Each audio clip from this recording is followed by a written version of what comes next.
I sat in the cold HR office, hands clenched so tightly in my lap I could feel the marks from my nails. The room was quiet, too quiet. Just a dull humming sound from the air vent overhead and the occasional shuffle of papers from the receptionist outside. My heart was pounding like a war drum. I wasn't sure if I was sweating or shivering. Maybe both. I used to be proud of how far I'd come. Just a few years ago, I was a broke intern catching the bus at 6 a.m., eating instant noodles, doing everyone's dirty work for minimum wage and a vague promise of potential. I was the one who stayed late, fixed client decks at midnight, remembered everyone's birthdays, even the ones who never remembered mine. Eventually, I climbed my way up. Slowly. Quietly. I became someone people depended on. Ava, the problem solver. Ava, the fixer.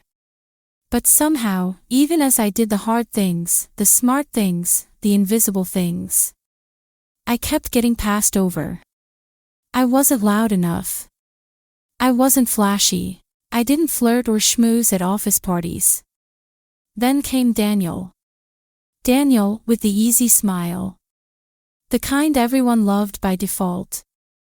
He strolled in 3 years after me and was already being considered for the job I had dreamed about since day one, the international liaison role in our European division. 6 figures, global exposure, and a clear ladder to director. I still remember the day the internal memo came out. Daniel Patterson shortlisted for global transfer. My hands were shaking while holding my coffee.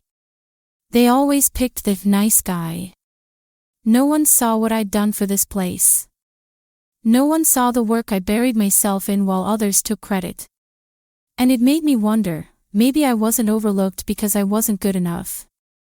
Maybe I was overlooked because I was too good at hiding my ambition. That day, something inside me cracked. Just a hairline fracture. But when you're tired and desperate, even a hairline crack is enough to start an avalanche. Daniel had skeletons, I was sure of it. Everyone does. And the rumors. They'd always been there. Little comments about him being too friendly or making people a little uncomfortable. I never took them seriously before. But now they felt like opportunity. I didn't tell a big lie. Not really. I just told the kind of story people already halfway believed. And now I was here, on the other end of that story. Waiting. Waiting to find out if I was about to be rewarded or exposed. Because maybe, just maybe, I went too far. Daniel was the kind of guy people automatically liked. The kind who could walk into a meeting 10 minutes late, make a casual joke, and somehow still walk out looking like a leader. He had that effortless charm, polished without trying, disarming without being too friendly. People called him humble, but I always thought that was just code for knows how to play the game without looking like he's playing it. Managers loved him. Executives remembered his name after one elevator ride. Meanwhile, I'd been in this company for 6 years, and half the senior team still called me Amanda. It wasn't that Daniel was bad at his job.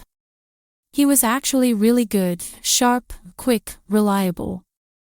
But what burned me wasn't that he was good. It was that he was never held to the same standards.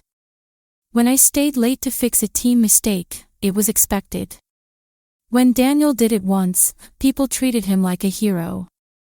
When I spoke up in meetings, I was too aggressive. When he did it, he was assertive and confident. I had been quietly building my case for the overseas promotion for months. Networking with the right people, proving myself on global projects, even learning basic French just in case. No one knew I was gunning for it. I kept my head down. That's what they always told me to do. Then one afternoon, I overheard it, 2 managers chatting casually in the break room about how Daniel was likely to get the Europe spot. He's perfect for it, one of them said. Global face of the company. I felt like I'd been slapped. I'd done everything right. I followed the rules. And once again, they were going to reward charisma over commitment. Later that day, Kelly, our always oversharing receptionist, was talking in the break room. "Daniel gives me weird vibes sometimes," she said with a smirk. "He's super flirty. Not like, bad, but, you know. Little too much." My ears perked up. A spark went off in my brain. If people already kind of think that, what if someone said it officially? That night, I sat at my kitchen table with a glass of red wine and my laptop open. I stared at the HR complaint portal for hours. It asked, "Would you like to remain anonymous?" I clicked yes. In the comment box, I wrote just enough. Not too much. Not enough to ruin him, just enough to raise a red flag. Certain female employees have expressed discomfort over Daniel's overly familiar behavior in the workplace. It may be worth looking into, as it's creating an uncomfortable dynamic. That was it. I didn't name names. I didn't make anything up. I just repackaged the truth. Stretched it. And I told myself I wasn't lying. I was leveling the playing field. For once, I deserved to win. The first sign that something was happening came when Daniel stopped smiling in the hallways. Normally, he'd greet everyone with that same relaxed charm, even when he was exhausted. But suddenly, he looked off. Tense. Distracted. He stopped joining group lunches. His responses in meetings were clipped, distracted. Something in his eyes was different. Like he was walking through fog, trying to figure out what he'd done wrong. That week, we all got an HR email, standard company-wide phrasing. As part of our continued commitment to a respectful workplace, certain reviews may be conducted. If contacted, your cooperation is appreciated. The language was so vague, no one blinked. But I knew exactly what it meant. Daniel had been pulled in. I made sure to play my role carefully.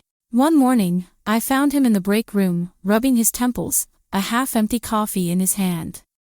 "You okay?" I asked gently, eyes full of pretend concern. He forced a smile. "Yeah, just work stuff. You know. If there's anything you need, I'm here," I said, touching his arm lightly. He nodded.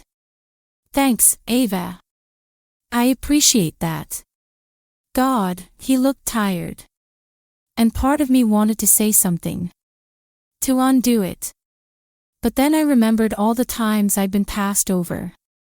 All the praise I never got. All the nights I'd cried quietly after seeing someone else, someone louder, someone more likable, get what I'd earned. 2 weeks later, Daniel's name disappeared from the internal memo board that listed outgoing transfers. I already knew what it meant. But the official email sealed it. Due to internal adjustments, the international position has been reassigned. Please join us in congratulating Ava Collins, our new global liaison. I stared at the screen. For a moment, I couldn't even breathe. My name. My job. My win.